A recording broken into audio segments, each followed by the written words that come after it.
बच्चे की जीवन कैसे होती है? बेफिक्र। बेफिक्र इज द वर्ड, वरीलेस। और हमारी जीवन कैसी है?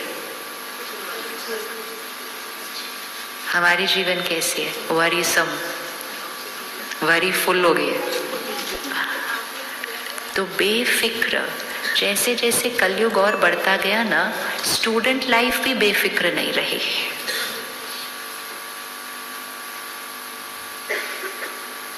जब हम स्कूल कॉलेज में थे तो स्ट्रेस कोई वर्ड नहीं हुआ करता था। ये तो अभी अभी की क्रिएशन है, पिछले 10, 20, 30 साल वाले। कोई वर्ड ही नहीं था। ज्यादा से ज्यादा वर्ड यूज करते थे टेंशन, वो भी साल में 1-2 बार, एग्जाम के पहले, रिजल्ट के पहले, बस फिनिश्ड। बाकी पूरा साल कौन टेंशन भी कौन बोलता था कि टेंशन है, टेंशन है, टेंशन है। So have we ever paused to think कि is this our success in the last 30 years? Is this for what we are working so hard? कि आज हमारे बच्चों को एंजाइटी हो रही है, this is our success. तो something went terribly wrong in the last 30 years. क्योंकि ये अब हिस्ट्री नहीं है, ये हमारे जीवन काल की बातें हैं, and we are the last generation who knows that life. हमारे बाद अगली जनरेशन को तो पता भी नहीं होगा कि ऐसी भी कोई जीवन थी जहाँ स्ट्रेस वर्ड नहीं था। वो तो हमें सिर्फ देखते हैं और बोलते हैं, अच्छा आप लोग फोन के बिना कैसे रहते थे, अच्छा आप लोग वाईफाई के बिना कैसे रहते थे। वो ये नहीं पूछते आप लोग स्ट्रेस के बिना कैसे रहते थे, है ना। उनको यही नहीं पता कि स्ट्रेस के बिना कैसे रहते थे। इतनी एंजाइटी एक एग्जाम के लिए, कितनी एंजाइटी छोटी छोटी बातों के लिए, इतनी एंजाइटी। तो which means where are we reaching? We are reaching on the soul power getting. तो आज का जो पेरेंट है वो अगर अपने लिए न भी टाइम निकालना चाहे, लेकिन वो सिर्फ अपने बच्चों को पावरफुल बनाने के लिए ही मेडिटेशन सीख ले। सिर्फ अगर अपने लिए भी लगे ना कि मेरे को टाइम नहीं है अपने लिए, या मुझे जरूरत नहीं है, ठीक ही तो है, जीवन जो चल रही है ठीक ही है, लेकिन अगली जनरेशन उतनी ठीक नहीं है। अर्थात स्ट्रॉन्ग बहुत है, इंटेलिजेंट बहुत है, एक्सट्रीमली इंटेलिजेंट, लेकिन वो ये ना IQ और EQ अलग अलग होता है। IQ और EQ अलग अलग होता है। तो पेरेंटल रिस्पॉन्सिबिलिटी है कि हमें अपने बच्चों का इमोशनल कोशेंट बढ़ाना है। वो बोलकर नहीं बढ़ाया जा सकता, वो स्कूल से नहीं बढ़ाया जा सकता, वो कहीं भी भेजकर नहीं बढ़ाया जा सकता। उसको बढ़ाने का सिर्फ एक ही तरीका है, और वो है घर का वातावरण। घर का एनवायरनमेंट ही आपके बच्चे की एनर्जी लेवल को बढ़ा सकता है। नहीं तो अगर आज हम स्ट्रेस और डिप्रेशन बोल रहे हैं, 10 साल बाद क्या बोल रहा होगा समाज? 10 साल बाद क्या बोल रहा होगा? आजकल बोलते हैं ना स्ट्रेस नॉर्मल। 5 to 10 years में, I don't even think it will take 5-10 years, but it will be lesser than that. We are going to say, अच्छा आपको डिप्रेशन है, normal. It's going to become very, very normal. Very normal. Even within the last 5 years it has changed a lot. पहले वो एक stigma लगता था, पहले समझ में भी नहीं आता था क्या है, अब समझ में आने लगा, which is very good. पता होना चाहिए वो क्या है, ताकि हम उसको जल्दी से ठीक कर सकते हैं। लेकिन ठीक करना एक चीज है, लेकिन समाज से खत्म करना, that is also important ना। ठीक करके क्या करेंगे सिर्फ। और आने वाले अब जो जनरेशन बड़ी हो रही है, उनको उन चीजों से बचाना, वो सिर्फ एक ही चीज कर सकती है वो, और वो है पेरेंटल स्पिरिचुअल पावर।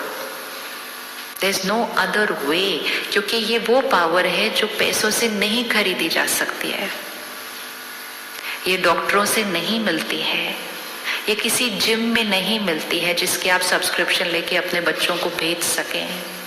ये एक ही पावर है जो फिजिकल नहीं है, इसलिए वो फिजिकल दुनिया से नहीं मिल सकती है। There is only one way, हमें अपने घर के वाइब्रेशन को चेंज करना है।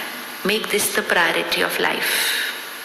पिछले 20-30 साल हमारी प्रायोरिटी ऑफ लाइफ रही, मुझे सुंदर घर खरीदना है, खरीद लिया। मुझे बड़ा मकान खरीदना है, खरीद लिया। मुझे मकान में हर चीज लानी है, आ गई। मकान के बाहर खड़ी हुई हर गाड़ी लेनी है, ले ली। अब प्रायोरिटी को चेंज करते हैं, अब ये करते हैं मुझे अपने घर की वाइब्रेशन को पावरफुल बनाना है। घर में हवा दूषित हो तो आजकल प्योरीफायर लगाया हुआ है ना, लगाया हुआ है ना। प्योरीफायर अगर नहीं लगाएंगे तो क्या होगा, पता ही नहीं चलेगा कि वो दूषित हवा हमारे अंदर जा रही है सारा दिन। हवा दो प्रकार से दूषित होती है, एक ये पोल्यूशन, इससे हवा दूषित है, लेकिन दूसरी चीज जिससे हवा दूषित होती है वो होती है इमोशंस। आज अगर हम सिर्फ साक्षी होकर अभी देखें कि दिल्ली की हवा में कौन कौन सी इमोशंस है, तो कौन सी होंगी? दिल्ली की हवा में इमोशंस कौन कौन सी है?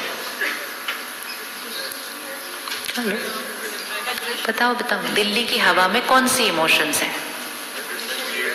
अग्रेशन और ग्रीफ, हाँ, स्ट्रेस, ग्रीड और इम्पेशंस, हाँ, और फियर। हाँ, अब वही हवा हमारे घर के अंदर है, वही हवा हमारे परिवार ले रहा है सारा दिन। इसलिए जब हम कहते हैं ना ये बच्चे क्यों इतनी छोटी छोटी बातों में गुस्सा करते हैं, ये क्यों इतना रिएक्ट कर रहे हैं, इनको क्यों इतनी सी बात की एंजाइटी हो रही है, because they are living in that air. हमें ये दिखाई देता है कि इस हवा दूषित होने से बच्चों के लंग्स पर असर हो रहा है, पेरेंटल इन पर असर हो रहा है, लेकिन हमें ये नहीं दिखाई दे रहा कि शहर की जो हवा होती है उसमें जो इमोशंस होते हैं वो भी हमारे ऊपर असर कर रहे हैं और हमारा इमोशनल पैटर्न चेंज हो रहा है। तो वो प्योरीफायर कौन लगाएगा घर के अंदर? वो प्योरीफायर क्यों लगाएगा? ऐसा थोड़ी है कि बच्चों की कोई सिचुएशंस बहुत बड़ी हो गई है, सिचुएशंस तो उल्टा इजियर हो गई है अभी, लेकिन हवा ही दूषित है जो उनको सारा दिन मिल रही है। वही हवा, वही पोल्यूशन पानी के थ्रू भी उनको मिल रही है। पानी में कौन सी वाइब्रेशन है? अच्छा, आप कल यहाँ आए, कल से आपको कुछ फर्क लग रहा है यहाँ पे? तो वो वाइब्रेशन मतलब हवा, हवा। अब क्या करना है, ये इंटेंशन रखना है कि जब हम यहाँ से वापस जाएंगे ये हवा हमें अपने घर के अंदर क्रिएट करनी है। क्या ये पॉसिबल है? क्या ये पॉसिबल है? पॉसिबल है। यहाँ तो बार बार नहीं आ सकेंगे, कितनी बार आएंगे? सेवा तो वहाँ करनी है, रहना वहाँ है, जिम्मेवारियां वहाँ निभानी है, लेकिन ये कर सकते हैं हम। यहाँ बार बार नहीं आ सकते, लेकिन ये मॉडल हम वहाँ क्रिएट कर सकते हैं। We come here only for that. We don't come here for 2 days peace of mind. We come here so that we pick the model from here and go back and create it there. अपने घर पे इस model को create करना है, अपने office के अंदर इस मॉडल को क्रिएट करना है। इस जगह में फर्क है ही क्या? एक नॉर्मल बिल्डिंग है, नॉर्मल प्रोग्राम्स चल रहे हैं, नॉर्मल दुनिया से ज्यादा ही चल रहे हैं, लेकिन फर्क है सोचने के तरीके में।